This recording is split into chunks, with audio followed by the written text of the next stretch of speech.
Okay, welcome everybody to the Chess Mentor Series, Part 3.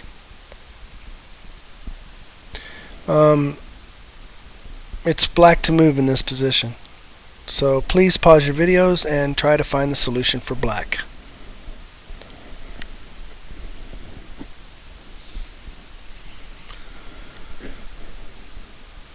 Okay, in this position, black is seriously in dire straits.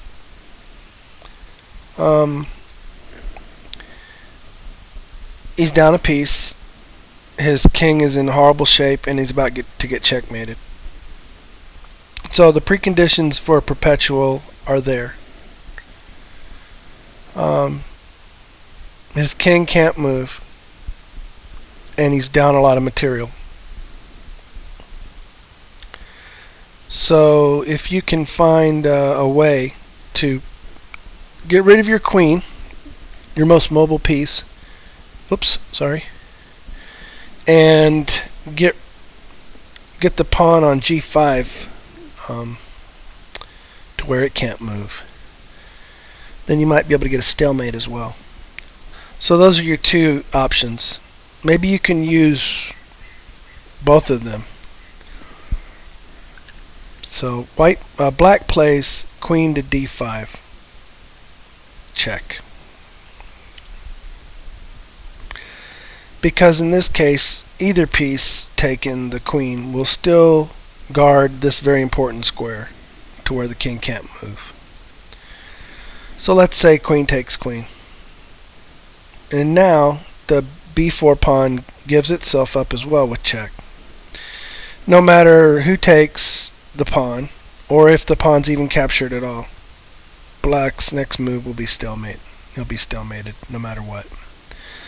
If king takes pawn or queen takes pawn, then that's stalemate position. If king a3 or king a1 or b2 or b1, that's all stalemate.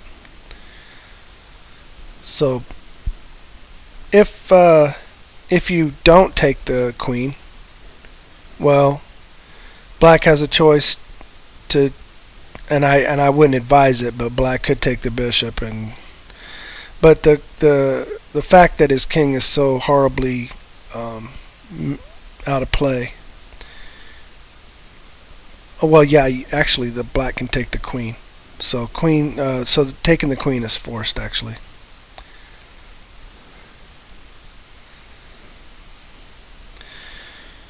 Next position, it's white to move. So go ahead and pause your videos and find the solution.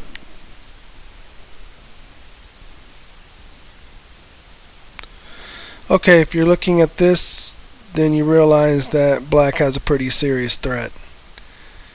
Poor white, the rook's under attack on d4 and the bishop's under attack on b3. To make matters worse, black's threatening queen to f2, check.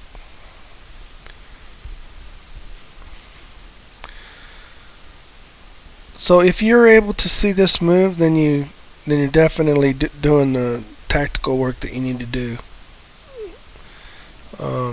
to play good chess. Queen f3.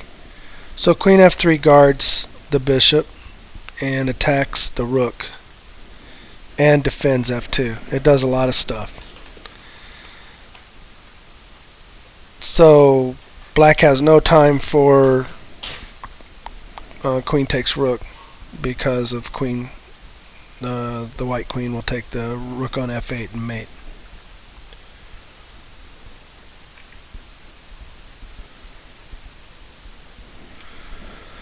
So, but after queen takes, then pawn takes back, and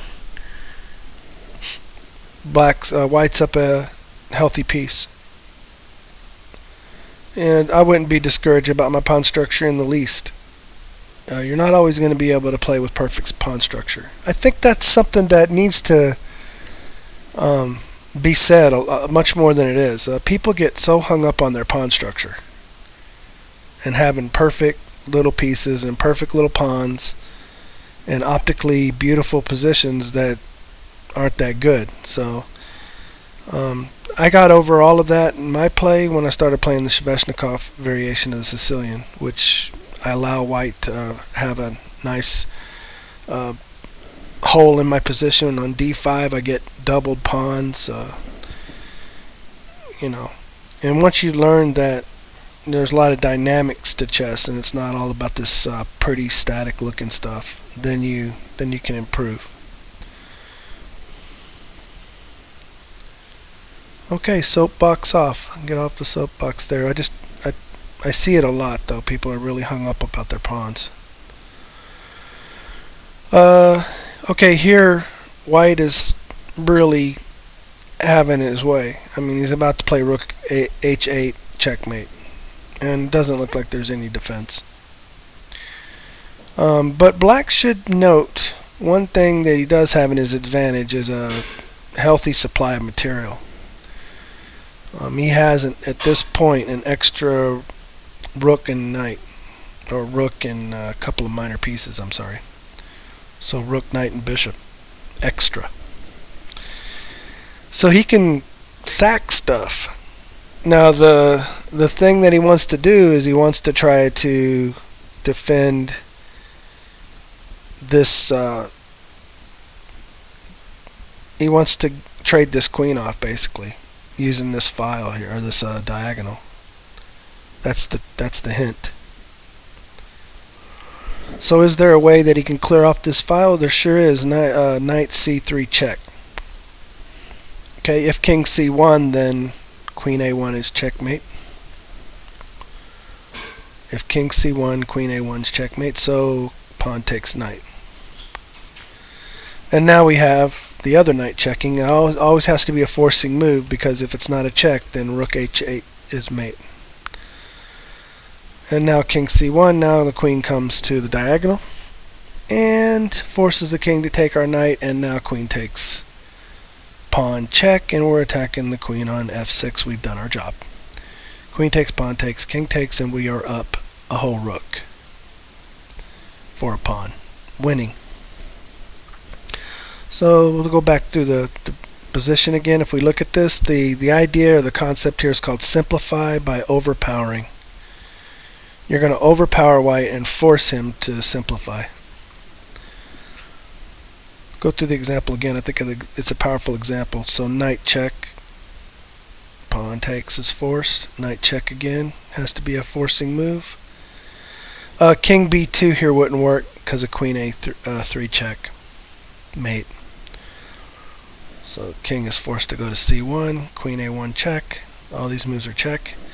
King has to take the knight, queen takes c3 check, queen takes and pawn takes check. That doesn't have to be a check, but okay. Anyway, nice position.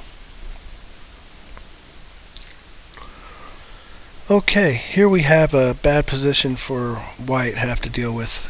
Is the queen is threatening queen f1 checkmate, and there's no way to get back there to defend.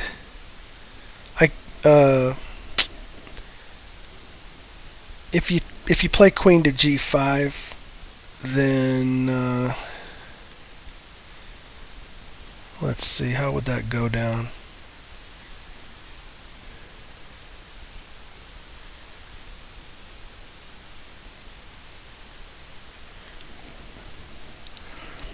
I'll have to look at that.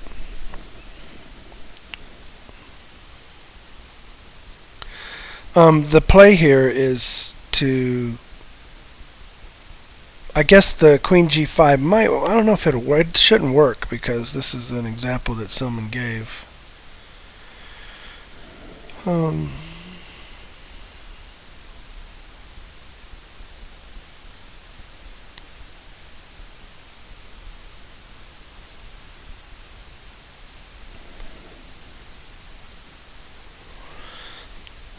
Let's move on. I'll get back to that. I'll find an answer on that one. Queen g5 to me looks like it works right now. Hold on just a second.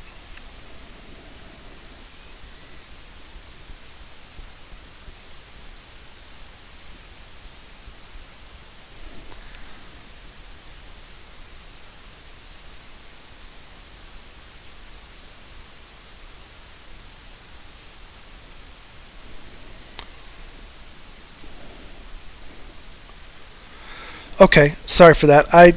Yeah, Queen G5 works. It defends against the mate threat, and it also, you know, but it does allow perpetual. It allows black to draw the game, basically.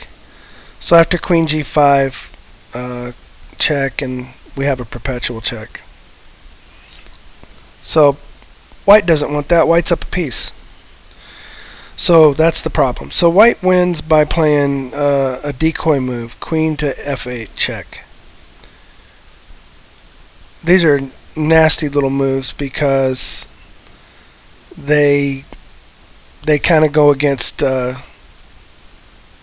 common logic. You know, you're giving away your queen. So if king takes queen, then bishop b4 check. And now the queen, that discovers the rook attack on the queen on f2. Pick up the queen, and we have an extra piece. After rook takes e3, we'll have an extra piece.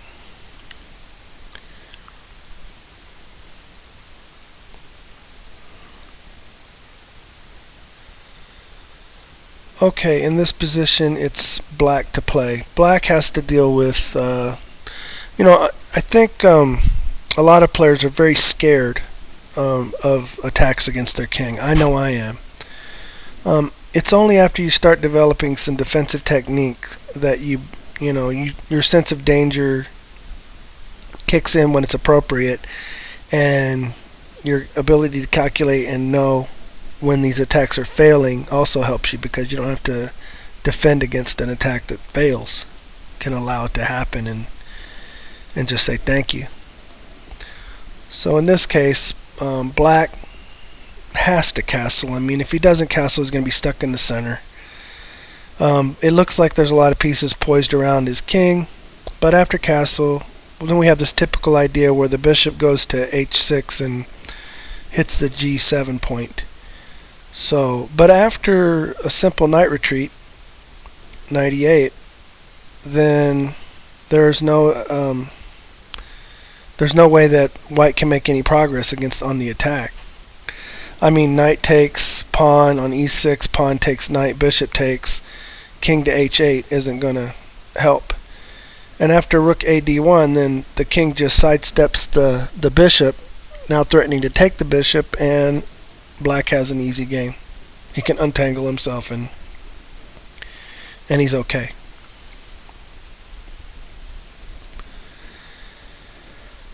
Okay, this position looks pretty critical. Knight g5's coming.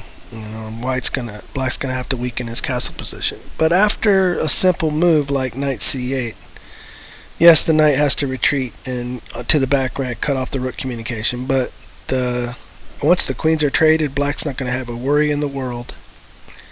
His position's going to be totally fine, and the queens are gone.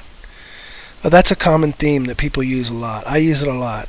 When I'm getting attack, I like to diffuse the opponent's attack by trading off the queens.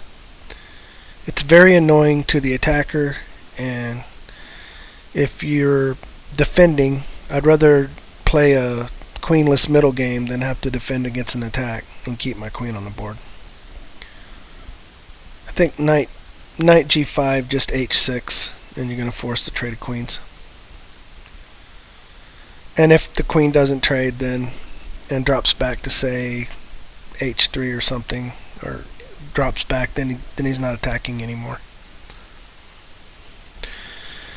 Okay, so I'd like to go ahead and break here, and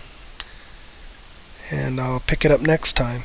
I hope you enjoyed the video and got something out of it, and are able to utilize these devices, the defensive devices that we talked about here, especially grabbing that long diagonal and guarding h2 or h7, and also simplifying by overpowering, and then just simplifying to deny entry.